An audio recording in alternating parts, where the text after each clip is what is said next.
Okay, we've got a sequence question and we're told to find the missing numbers. We've got space here. And to proceed, let's look at the previous methods we've used. We've used two methods so far. The first method is the frog jump method. So we have this frog jump.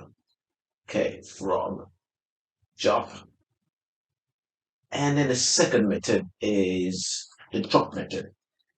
Okay, good. Now in the frog jump method, there is a pattern, and that pattern is there's a fluctuation. Fluctuation means that this number here, if you compare it to this one probably might be a bit, and then this one will be small, and then this one will be bigger, and then this one will be a smaller number, and then this will be bigger. So we can see that there's fluctuation. But in this particular question, there is no fluctuation. The number seems to be going down steadily. And because it's going down steadily, then frog jump method is out of it. So we cannot use frog jump method. So let's just forget about the first one here, which is frog jump is out of it. And in the drop method, you should have more than two numbers. You should have about three numbers or even four numbers. And when you now come to this section here, you now compare this two.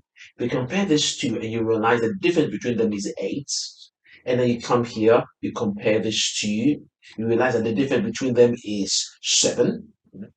You compare this two, you realize the difference between them is 6. Oh, that means you're dropping 1 each time. Now that is the drop method. And here, I don't think so. They only give us two numbers. Oh, they only give us two numbers here.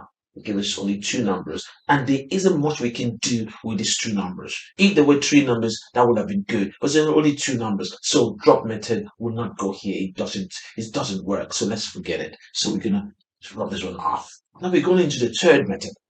Now the third method is plus or minus. We have plus or minus. Okay, now let's see how that works. Now, in between these two here, we can see that if we take 33 and we take 29 out of it, we're going to have 4. So there's a difference of 4. Now, we don't know what this is, but we can kind of guess. Probably they also added 4 to it. Let's see. If we add 4 to it, add 4 to 33, we're going to get a 37. Oh, a 37. Beautiful.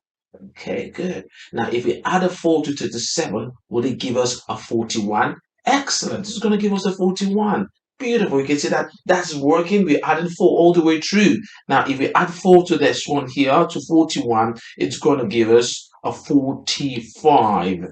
And if we add a 4 to a 45, it will give us a 49. So we can see that we are adding 4 steadily. So it's either you add or you subtract. Now, it's better or it's preferable to start from these two numbers behind because they're beside each other. You can easily find their difference. Let's just tidy up here.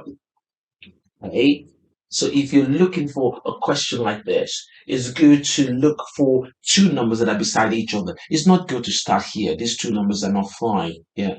This one wasn't given, so therefore you cannot start from this side of the sequence. It's better to start from this end. The reason is because we've got these two numbers here. We got this one here, we've got this one here. So these are the two numbers that we can start with, and from there you can find a difference, and the difference is 4, and from there you can see that 4 is being added all the way through. Okay, let's tidy this up.